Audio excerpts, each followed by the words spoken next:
So the NBA's regular season can make a man very rich. It can turn him into a household name. It can even win him an MVP award. But it's never going to make him the kind of guy that kids imitate on the blacktop. It's only the playoffs that can make you a legend.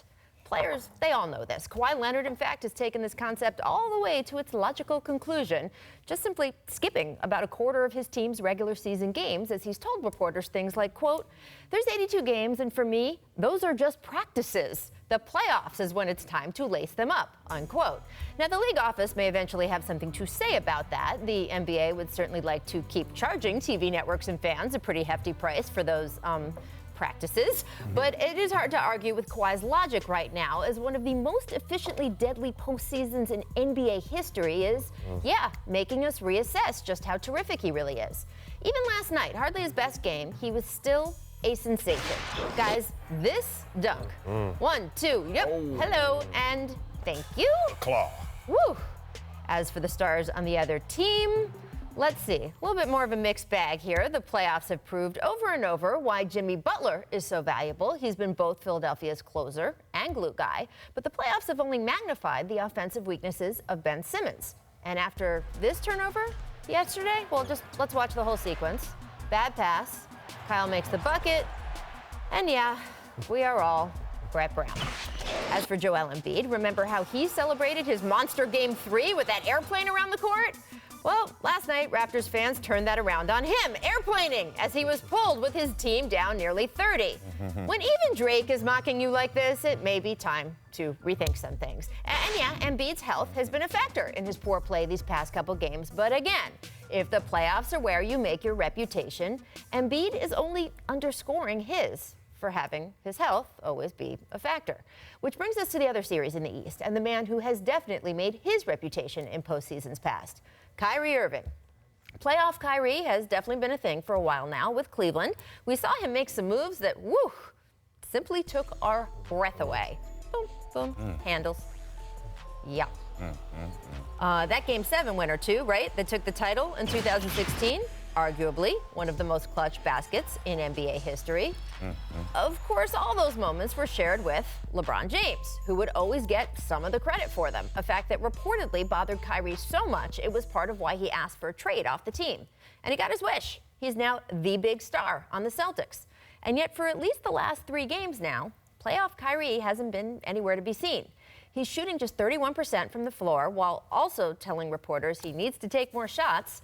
Some of his decisions on defense, guys, some of these just seem a little bizarre, right? Pointing to other guys, moving them around the floor, blowing coverages. And questions are now being raised over whether he's really clutch when it most counts. Here's a tweet from Kendrick Perkins. The end of it says, "Just realized that Kyrie not a Batman. Hell." He's saying that Isaiah Thomas took the C's to the Eastern Conference Finals, and then they got there last year without him. Not a Batman, of course, would imply that he's just a Robin, a number 2 to a number 1 player like LeBron. And Kendrick is hardly the only voice here. Boston Sports Radio right now is pretty much equating Kyrie to Bill Buckner. Personally, I think it's a stretch to make any sweeping decrees about whether playoff Kyrie really exists without LeBron. The sample size is just still too small. But a few hours from now, the Celtics will take the floor, and Kyrie Irving will supposedly be what stands between Boston and postseason elimination.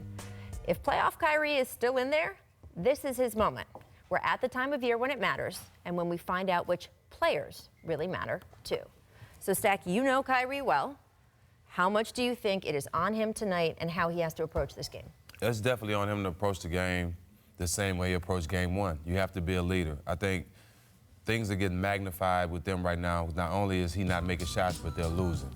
It's been games where he didn't shoot well and they won. People wasn't this hard on him. But then I look at it, too. It's a lot of talent on that team, and you have to have the right guys on the court. I think that Game 1, the 5 they had out there with Jaylen Brown, I think that's the 5 that can beat Milwaukee. They kind of went away from that, even with last game with bringing Marcus Smart back. But Kyrie has to be the same Kyrie. He has to be aggressive whether they win or lose because he is the best player on that team.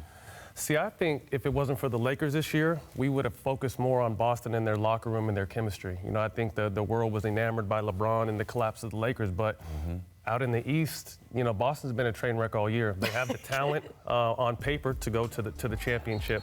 But like Jack said, I think everything rides on Kyrie. You know, he's got to come out, and if it's taking 30 shots to help them win, you got to roll with your best player. But I see more than anything, when your best player's not going in the playoffs, role players have to step up. And Jason Tatum's been uncomfortable all season. I don't think he knows his role right now with Gordon Hayward back and with Kyrie back. You know, you definitely need, if Kyrie is supposed to be Batman now, he definitely needs a Robin, and he doesn't have that.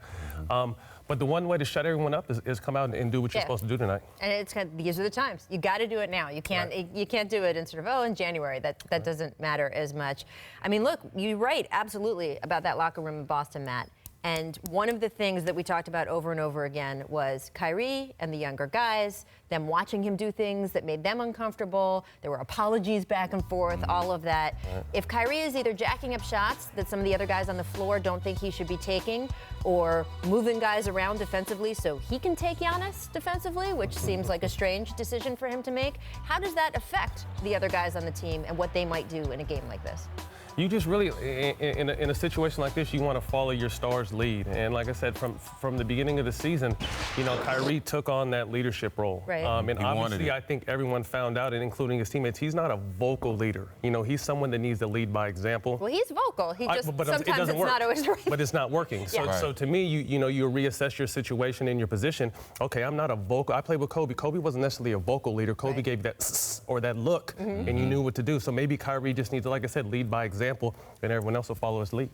Well, with this team, too, they're not a tough team. As you see, Greek Freak is just beating everybody up all across the board. And with Kyrie, he has to be the same, but at the same time, the guys have to some kind of way feed off him. They can't expect him to just go and lead and get him a lead and come along. They have to be ready to go with him from the jump. And this team, it hasn't been a tough team in the series. That's the main reason why they're getting beat. And to touch on defense, that's the norm for stars to me.